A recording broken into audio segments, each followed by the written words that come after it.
Olá, sejam todos bem-vindos, sejam todas bem-vindas a mais uma live aqui do portal Urotrends.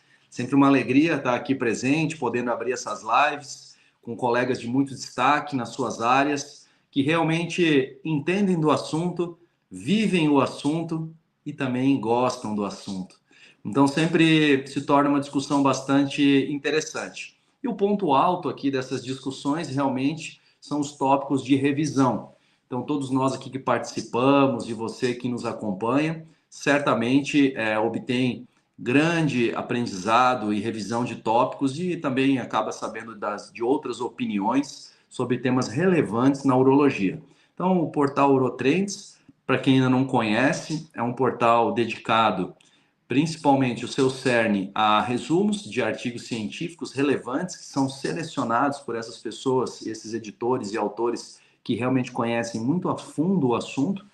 É um portal dedicado ao público médico, né, com essas atualizações científicas. Também existe lá calendário de eventos, notícias relevantes, lançamentos de drogas, de novos medicamentos. Tudo isso você pode acompanhar também pelo Spotify. Então, todos esses resumos de artigos, essas lives que nós fazemos aqui se encontram lá no Spotify do Urotrends. E também você pode acompanhar pelo Instagram, no qual você vai acompanhando e vai vendo todas as novidades saindo em tempo real. Sem mais delongas, eu gostaria de convidar para participar aqui, na verdade, coordenar essa live, o editor da área de endourologia, a seção de hiperplasia de próstata, o Dr. Leonardo Gomes. E Dr. Leonardo Gomes, ele é lá de Belo Horizonte, um grande colega, trabalhamos muito próximos, né, já há bastante tempo na área de hiperplasia de próstata. O Leonardo se dedica à litíase, que é a parte de cálculos, né, pedras nos rins, e bastante também a parte prostática.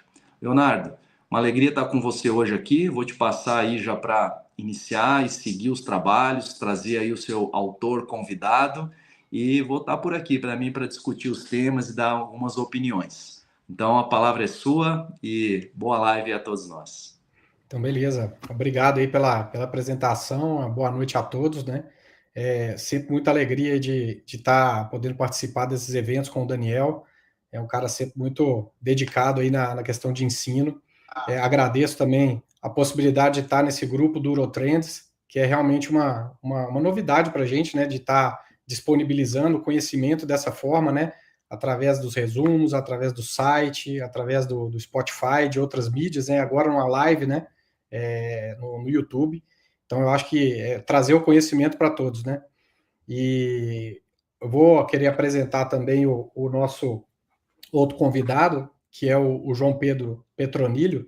Ele é fellow de endourologia minimamente invasiva lá no Hospital Horizonte, e ele participa também na elaboração dos artigos e ajuda a gente nos resumos, e no dia a dia lá está em imersão lá no treinamento de cirurgia robótica, cálculo e principalmente na enucleação. E hoje, os 3 artigos que a gente selecionou, eles estão nesse mundo, né, relacionados principalmente a cirurgias para HPB. Então, são 3 tópicos interessantes, porque são cenários onde a gente pode explorar aí as novas tecnologias do tratamento da hiperplasia, né? Então, são três tópicos distintos e a gente vai ter oportunidade, então, de discutir um pouco sobre eles, né? Aí, se você quiser começar apresentando o primeiro artigo, João, e aí a gente vai poder depois comentar um pouquinho sobre ele. Boa noite, Léo. Boa noite, doutor Daniel. Obrigado, viu, pela apresentação, Léo. Sem mais delongas, vamos iniciar a apresentação. Vamos lá, né? Como o doutor Leonardo falou, o objetivo aqui é a gente resumir artigos e discutir sobre eles. O primeiro artigo é sobre nucleação de próstata com laser home, o ROLEP, comparando com a prostatectomia robô-assistida, prostatectomia simples para hiperplasia prostática benigna, uma revisão sistemática e meta-análise, publicado no Journal of Urology em fevereiro de 2025. Esse artigo tem por objetivo, né, explorar a comparação entre o ROLEP e a prostatectomia robótica simples no contexto de hiperplasia prostática e oferecer subsídios para os profissionais tomarem a melhor decisão baseada em cada paciente. O objetivo desse artigo, né, é comparar a eficácia, eficiência e segurança do ROLEP e da prostatectomia simples, robô assistida, para estabelecer justamente as bases e estratégias de tratamentos focados no tratamento de HPB. O desenho do estudo é uma revisão sistemática e meta-análise, conduzida de acordo com as diretrizes PRISMA. Foram usados como critério de inclusão adultos com HPB, artigos que compararam o ROLEP com a prostatectomia simples robótica em qualquer delineamento de estudo. E foram critérios de exclusão aqueles artigos que não compararam diretamente o ROLEP com a prostatectomia robótica, relatos de casos ou séries isoladas, artigos em idiomas diferentes do inglês, espanhol, francês, e aqueles que foram citados modelos não humanos. Como materiais e métodos, foram utilizados bases de dados como Medline, Embase e Scopus para identificar estudos comparativos entre o ROLEP e a prostatectomia robótica, em pacientes com HPB. A extração de dados foi feita por 2 autores e revisados por um terceiro independente. O risco de viés foi avaliado pela escala de Newcastle-Ottawa e eles usaram um software chamado Comprehensive Meta-Analysis para avaliar a questão estatística dos estudos. E aí identificaram 1.076 estudos, nos quais 90 foram selecionados para avaliação completa do texto e 13 preencheram os critérios completos. Por fim, foram selecionados 2.454 pacientes, sendo 1.709 submetidos a ROLEP e 765 submetidos à prostatectomia robótica. E esses dados foram desde o início do banco de dados até fevereiro de 2024. E aí, eles dividiram os desfechos em 3 grupos, em eficácia, eficiência operacional e taxa de complicações. E usaram isso de forma comparativa entre a prostatectomia robótica simples e o ROLEP. Em relação à eficácia, foi usado os seguintes critérios: taxa de fluxo urinário máximo, volume residual pós-miccional, IPSS e qualidade de vida. Em relação à eficiência operacional, foi utilizado tempo cirúrgico, tempo de internação e tempo de catéter. Em relação à taxa de complicações, foram usados infecções, transfusões, reoperações e algumas complicações pequenas que foram isoladamente, não tiveram muito relevância.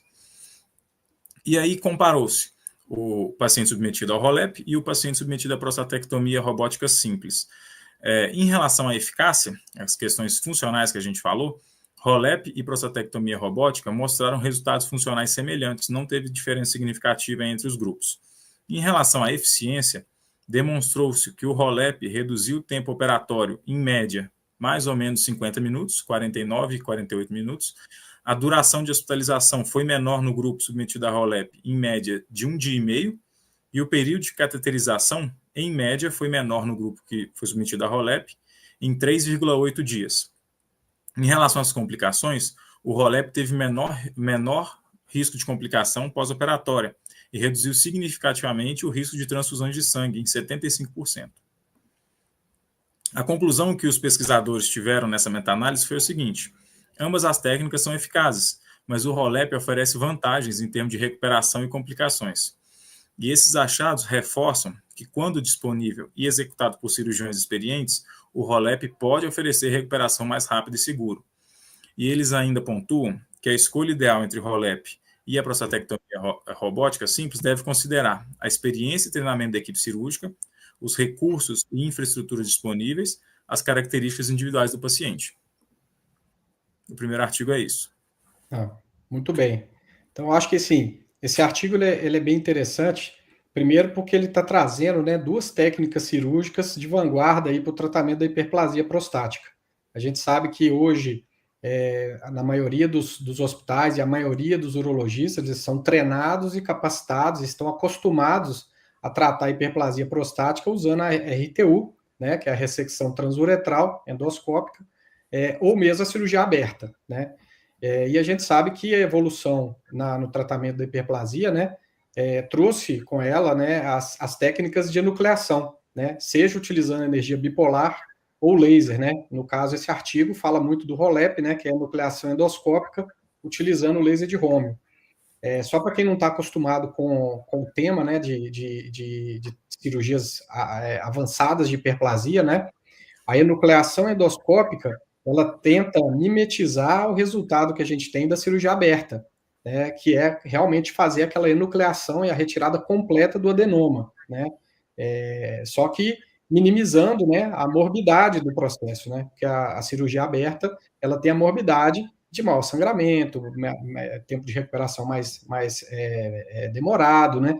Então, a técnica endoscópica, ela traz esse benefício, né? Ela mantém o resultado da enucleação, né, do ponto de vista de eficiência, e traz o benefício de uma técnica minimamente invasiva do ponto de vista de recuperação. A cirurgia robótica, né, ela tenta trazer também esse contexto, né? Ela também faz uma enucleação, né, que é a retirada completa do adenoma, só que trazendo esse aspecto minimamente invasivo para ela, né? Porque a gente consegue reduzir sangramento e boa parte das complicações relacionadas à cirurgia aberta, né? E hoje a gente tem sempre uma polêmica, né? Há os defensores fervorosos da enucleação e há os defensores fervorosos da cirurgia robótica. E o estudo traz para a gente um primeiro insight muito importante, né?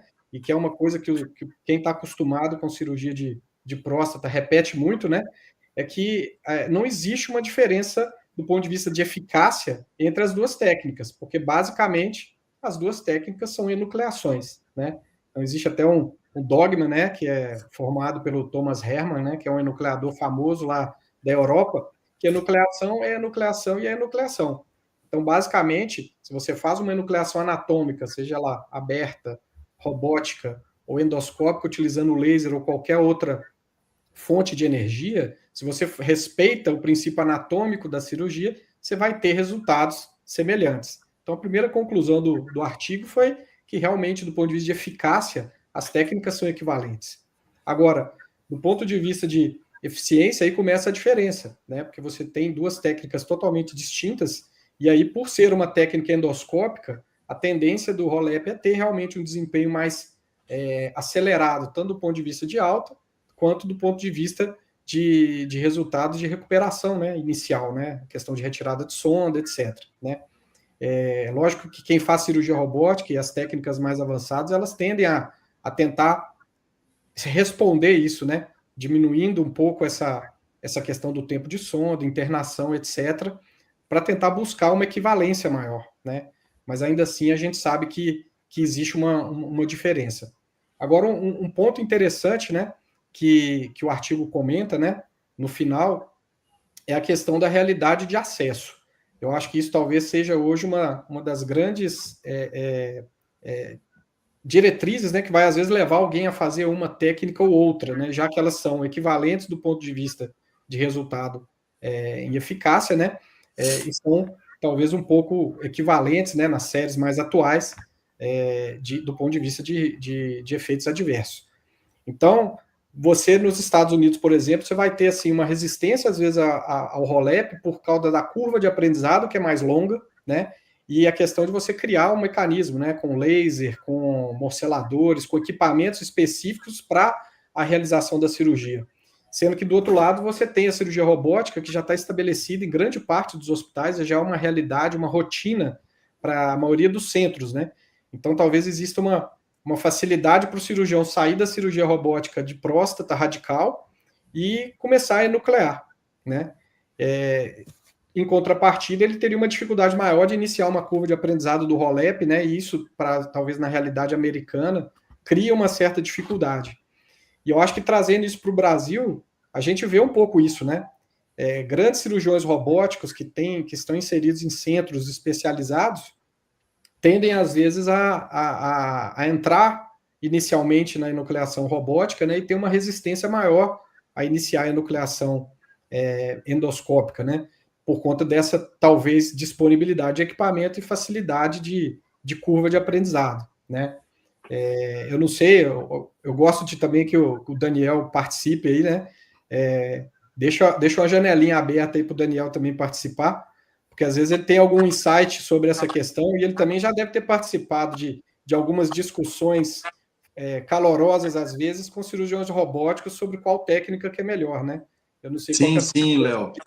Inclusive, quando você vê, né, uma prostatectomia robô assistida, alguém que domina muito essa técnica, é uma cirurgia muito bonita, né? Eu já vi alguns cirurgiões fazendo essa cirurgia aqui no país, fora do país, e realmente é bem interessante. Então, como você falou, vai ter muito a ver com o que o cirurgião está mais familiarizado, nós vemos uma tendência de cirurgiões que mexem muito com o robô, que fazem muita prostatectomia radical para câncer de próstata, terem uma tendência, uma facilidade maior com a prostatectomia para hiperplasia de próstata robô assistida. É natural isso daí. Então, eu acredito que eles também, quando vem essa meta-análise, quem está nos acompanhando agora, nós estamos discutindo, eu coloquei aqui nos comentários, um estudo que se encontra lá no portal Urotrend. Você pode ler o resumo desse estudo lá nesse portal de resumos, que é a enucleação da próstata com Romium, que é o ROLEP, ou a prostatectomia simples robô assistida, uma revisão sistemática e meta-análise.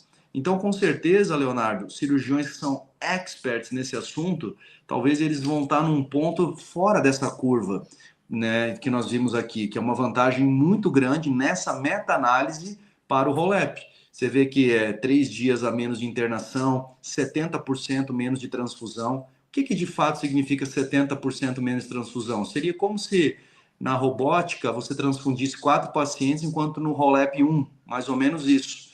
Então, esses aspectos eu gosto de ver com muito cuidado também, porque para mim meta-análise não é verdade absoluta, está longe disso. Você coloca muito estudo lá. Aqui, por exemplo, vejam que me chamou a atenção, de 1.076 estudos, foi tirando, sobraram apenas 13 com qualidade para entrar aqui. Isso vai também, nesses 13, vai depender também muito da habilidade do cirurgião, de quanto que esse centro está capacitado ou não está. Então eu vejo meta-análises como tendências, mas muito cuidado. Inclusive, o Márcio Moscovas publicou um artigo não faz muito tempo. Eu acho que a gente pode trazer ele para fazer esse resumo no nosso portal, se perguntando, né, será que todas as meta-análises são confiáveis? Então, o maior grau de evidência, praticamente, que nós temos hoje uma meta-análise também merece a sua ressalva. Eu queria fazer apenas essa observação. As demais, os outros aspectos, vocês já abordaram muito bem aí no resumo e nos seus comentários, Leonardo. E eu acho que se tiverem mais algum comentário, bem-vindos, se não passamos para o segundo tópico, né? Tá mudo.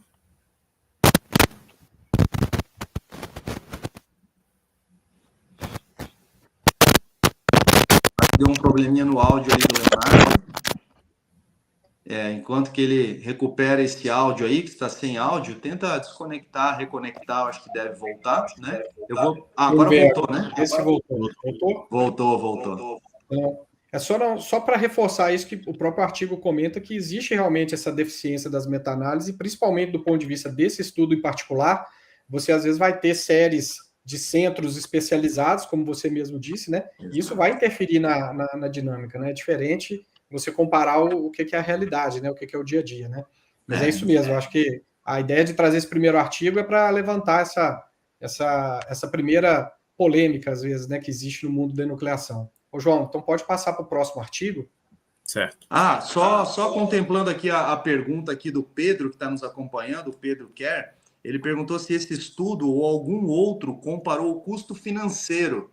Vocês chegaram a ver alguma coisa nesse artigo, se falava sobre valores? Não, esse estudo não abrangiu. É um ponto bem interessante. Eu acho que nós podemos procurar alguma coisa sobre isso para trazer numa próxima live da hiperplasia de próstata. Agradeço o Pedro aí pela pergunta, que sempre nos acompanha. Vamos partir para o próximo? Bora. O próximo artigo que a gente vai apresentar aqui é Enucleação da próstata como retratamento para obstrução prostática benigna, recorrente ou residual, uma revisão sistemática e uma meta-análise. Foi publicado na revista Câncer de Próstata e Doenças Prostáticas, dezembro de 2023. Esse artigo, ele começa discutindo, né, como que a enucleação anatômica da próstata ganhou espaço nos últimos anos e hoje já é tratamento de primeira linha para hiperplasia prostática, e discute também como existem pacientes que, em determinado período pós-operatório, seja tardiamente, vão apresentar recidiva sintomática.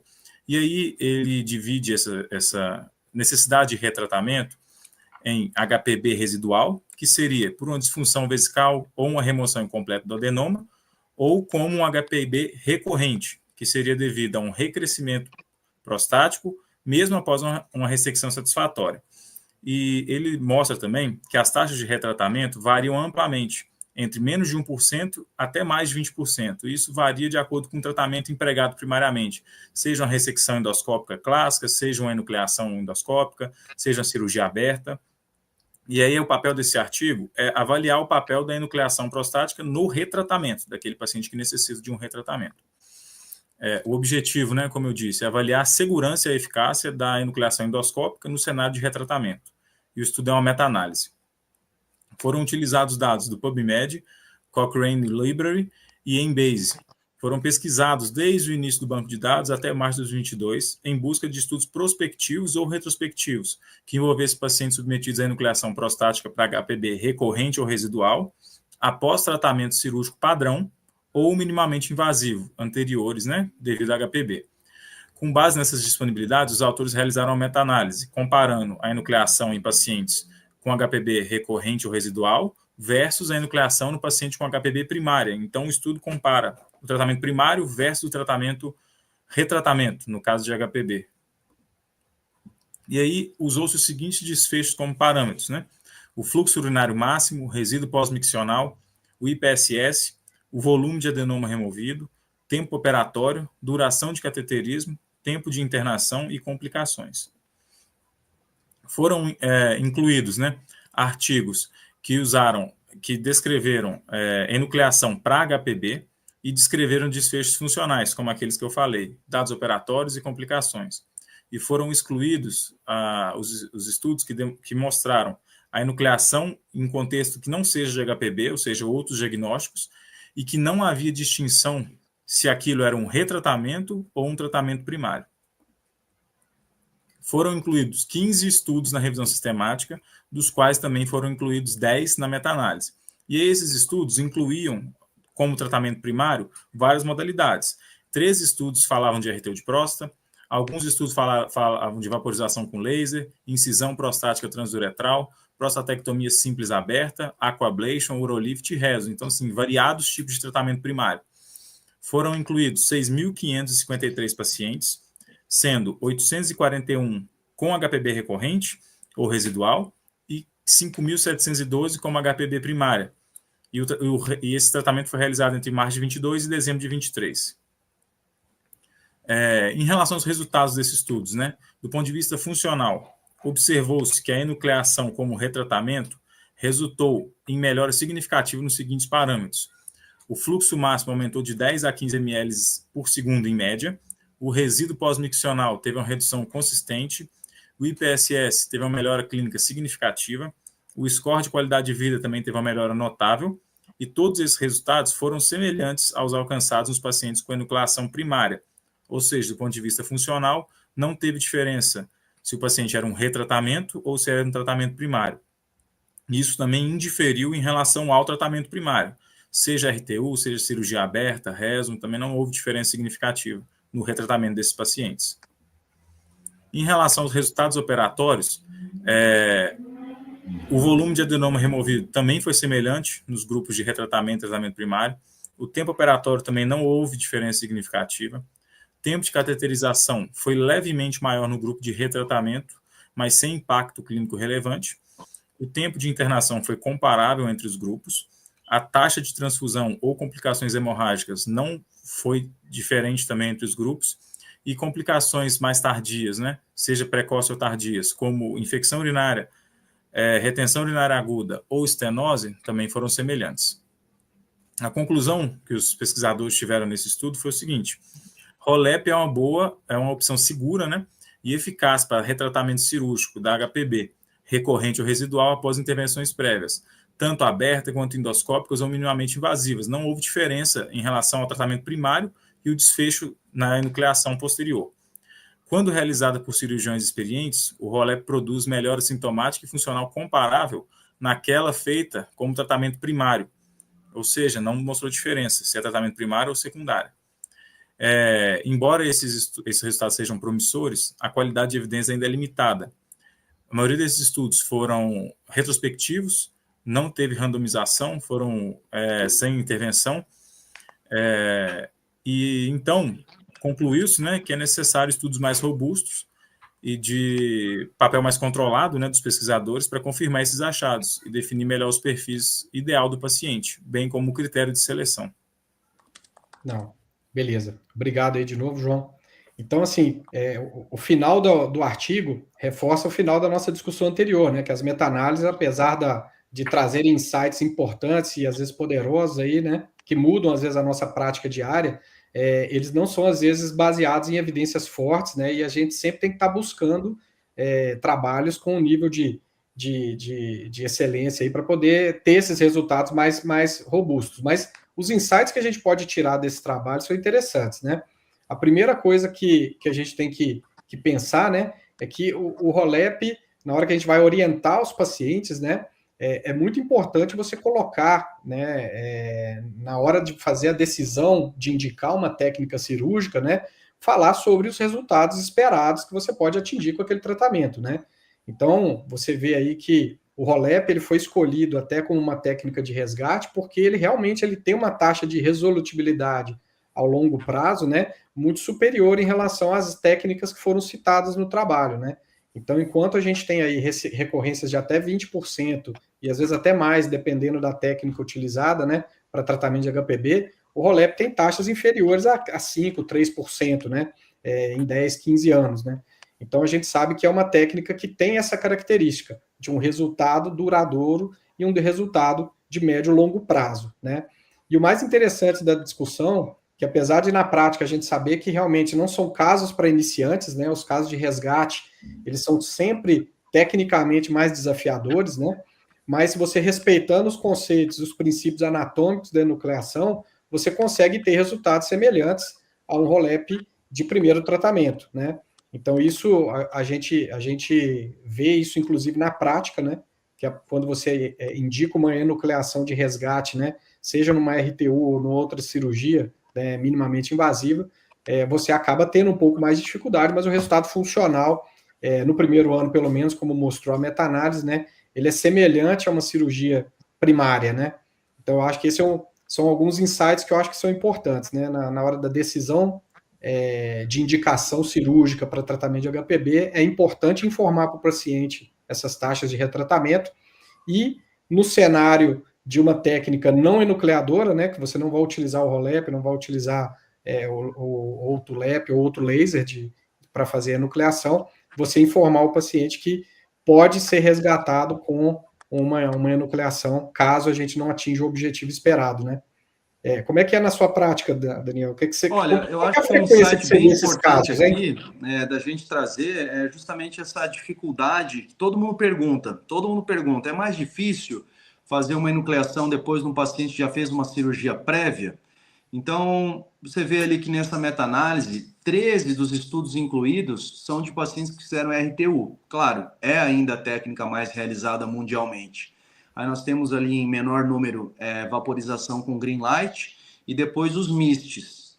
Eu acho que essa tendência vai mudar. Daqui a uns anos nós vamos ver muito mais reoperação para MIST, porque aos poucos vem tomando espaço da RTU e crescendo, especialmente em países que têm acesso.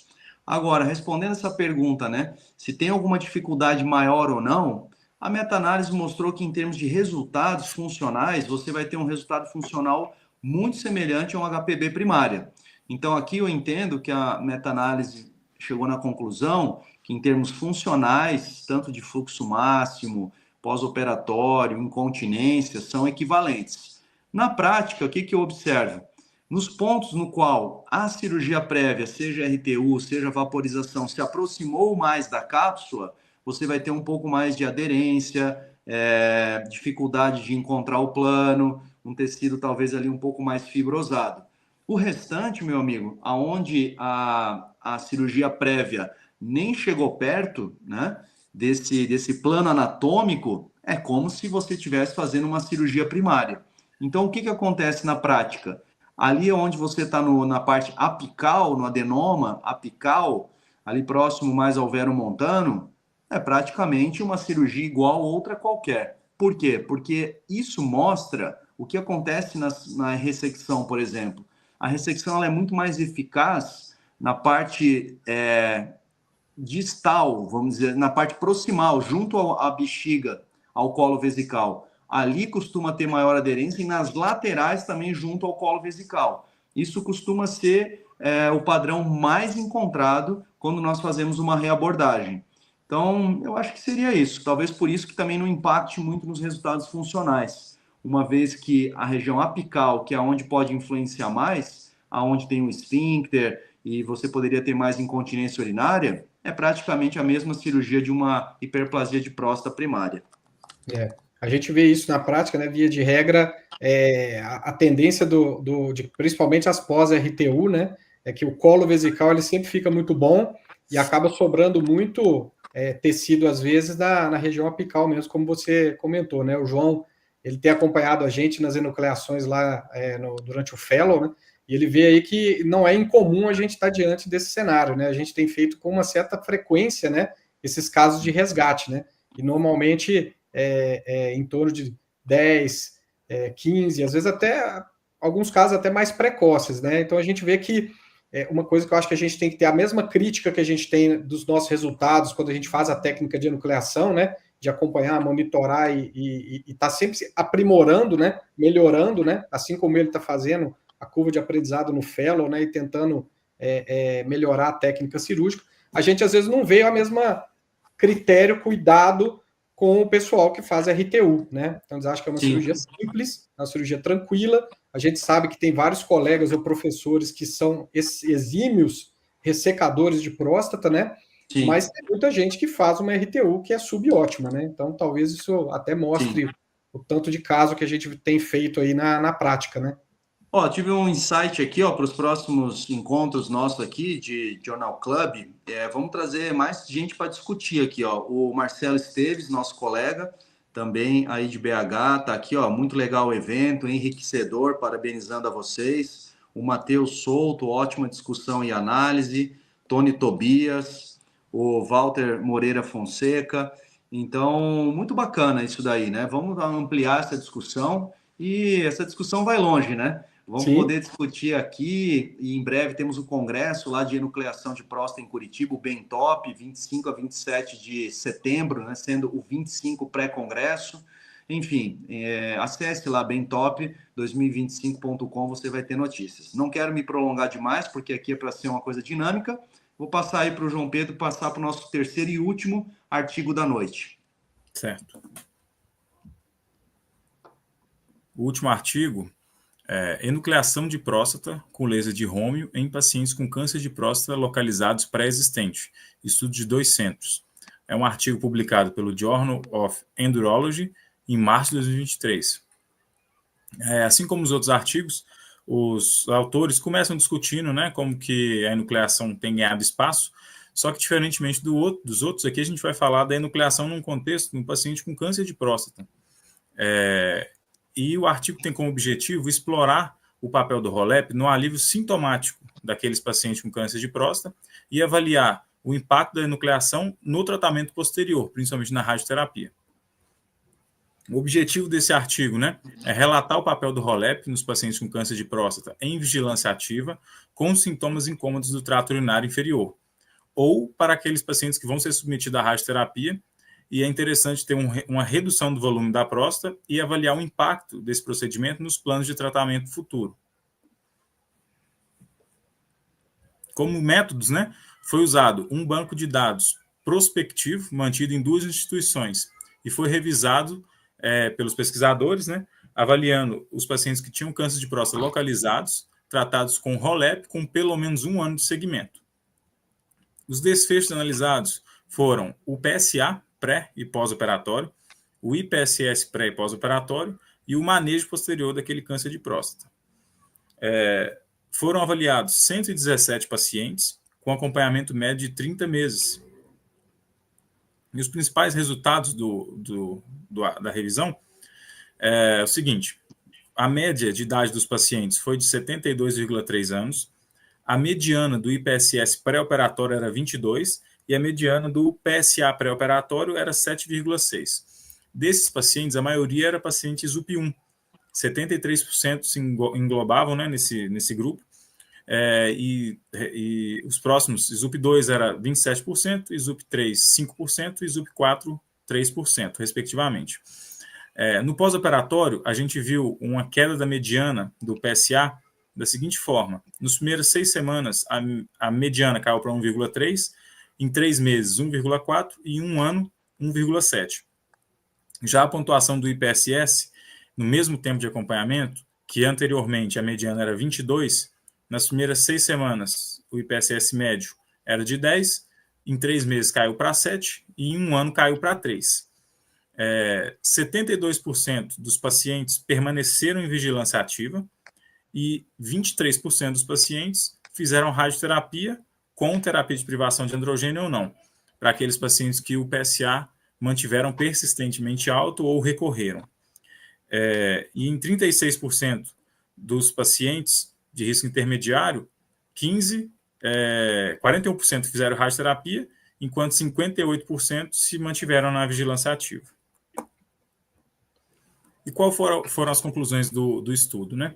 Concluíram que o ROLEP é benéfico na redução do volume prostático naqueles pacientes com câncer de próstata, com sintomas incômodos, né, que estão em vigência de vigilância ativa, ou aqueles que vão ser submetidos à radioterapia. A gente sabe o quanto que a radioterapia tende a piorar esses sintomas prostáticos, esses sintomas de LUTS, né? E os pesquisadores também discutiram o fato do ROLEP também ter um fator muito importante na hora de se avaliar o PSA pós-radioterapia, porque reduzindo o volume do adenoma, você, em tese, vai ter um PSA mais fiel, de acordo com aquele tratamento que vai ser realizado. E é isso. Eu acho esse artigo ele é bem legal do ponto de vista de mudança na prática nossa do dia a dia, né? Ele abre nossa mente aí para um cenário que é extremamente comum e que muitas vezes causa uma certa dor, né? Então vamos dividir em 2 partes. A primeira é em relação à questão da vigilância ativa, né? A gente tem muitos pacientes que a gente segue em vigilância ativa e que, dependendo de um determinado momento, né, a gente fica tão tranquilo em relação ao câncer de próstata, mas a gente começa a ficar preocupado porque nós estamos vendo progressivamente o crescimento do adenoma e nós estamos vendo o paciente piorando função vesical e deteriorando função vesical, né? E a gente fica naquele dilema, né? A gente ainda está com um cenário onde a gente vai fazer um tratamento, às vezes, radical para a doença de base, que é o câncer, ou a gente pode, às vezes, oferecer uma alternativa, né, que seja menos invasiva do ponto de vista de efeitos adversos, né, como disfunção erétil, incontinência, mas que vai garantir, vai preservar a função vesical do paciente, né? Então, uma discussão que a gente tem no consultório e que a gente vai ter esse paciente, todos nós que estamos aqui, urologistas, estão acompanhando a live, já tiveram algum paciente que enquadra nesse cenário, né? Então, é possível oferecer a enucleação nesse cenário da vigilância ativa, né?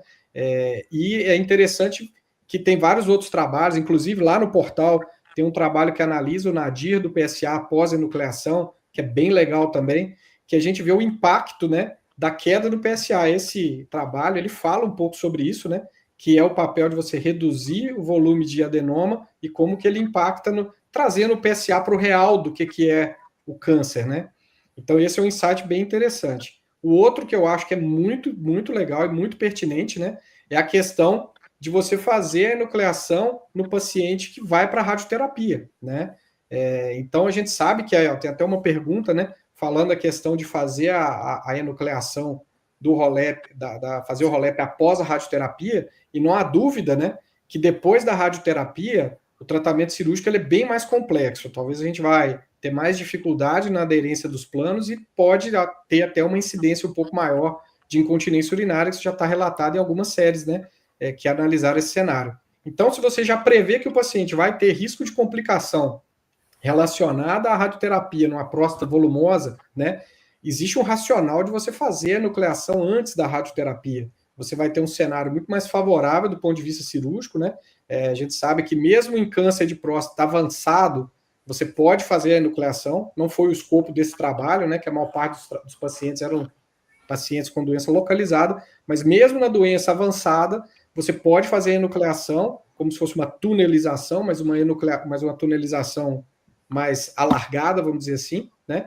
e você não tem dificuldade maior e não tem risco de complicação maior por conta disso, né?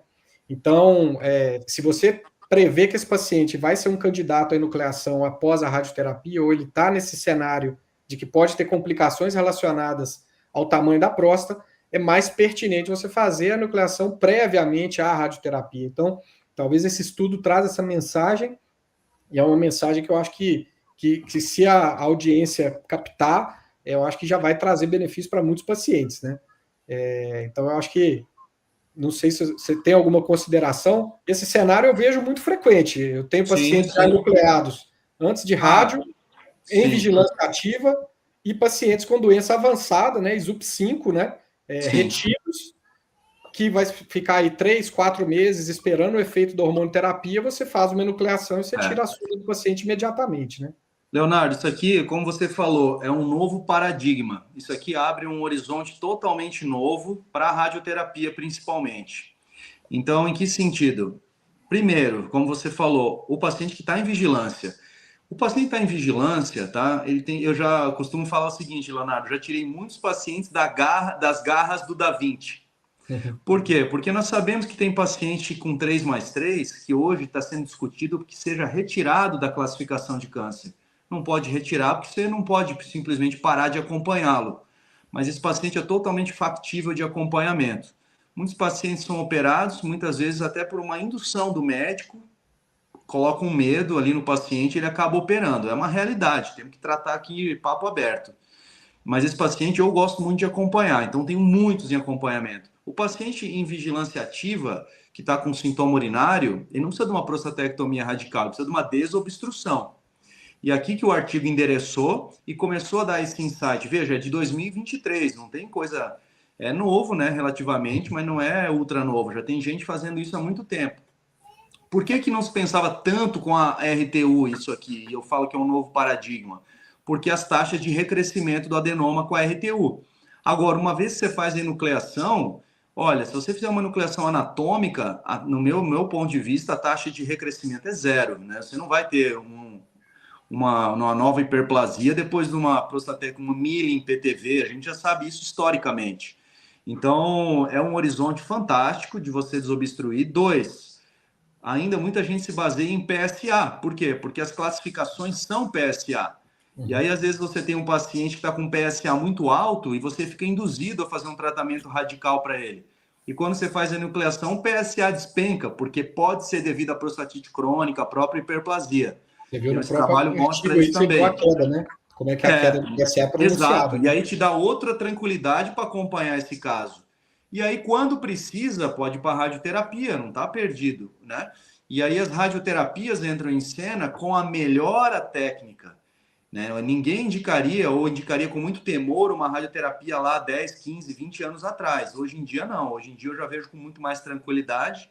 Eu tenho radioterapeutas aqui fantásticos, próximos de mim, oncologistas que depois podem dar o acompanhamento, como esse trabalho mostrou, privação androgênica e as novas drogas.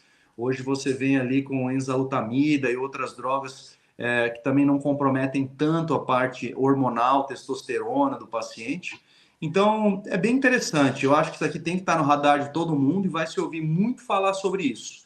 Então, eu gostei muito que o João Pedro trouxe à tona esse resumo, que se encontra lá no portal. Inclusive, esse aqui tem em áudio, quem quiser ouvir no Spotify.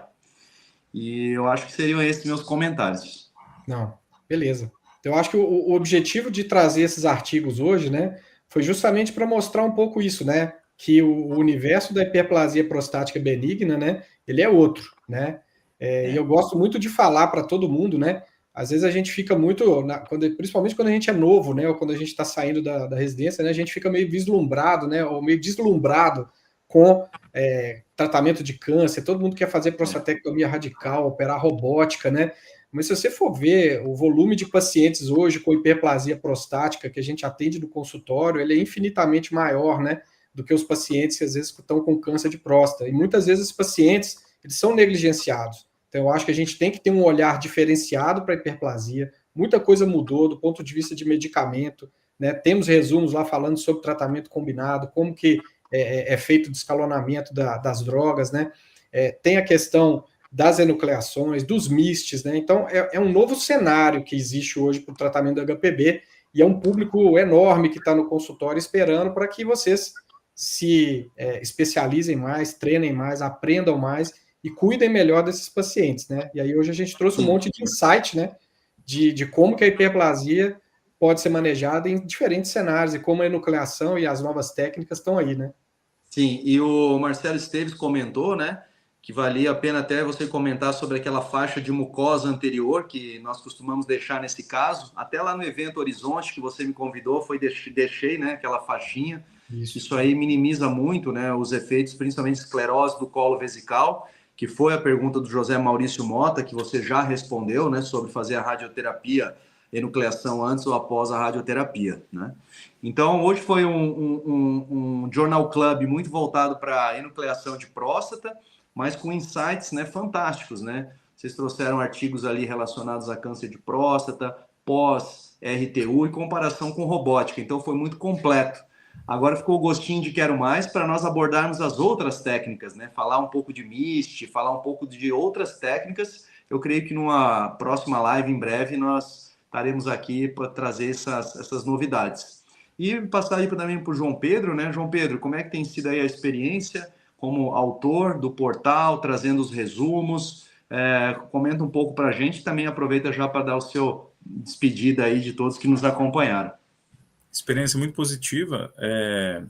Primeiro, ter contato com a tecnologia que eu acho que na maioria das residências, pelo menos no meu caso, eu formei no Ipseng, é uma residência excelente, mas a gente acaba que não tem contato com certas tecnologias, então eu acho que o Fellow abre portas, né?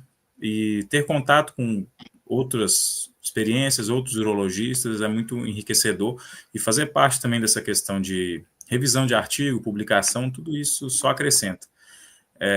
Queria agradecer pelo convite, foi excelente, muito enriquecedor, aprendi muito com vocês, e sempre que precisar estaremos aí. Maravilha, pessoal. Então, Leonardo, João Pedro, foi uma alegria estar com vocês aqui. Um abraço e até a próxima. Boa noite, então, gente. Obrigado.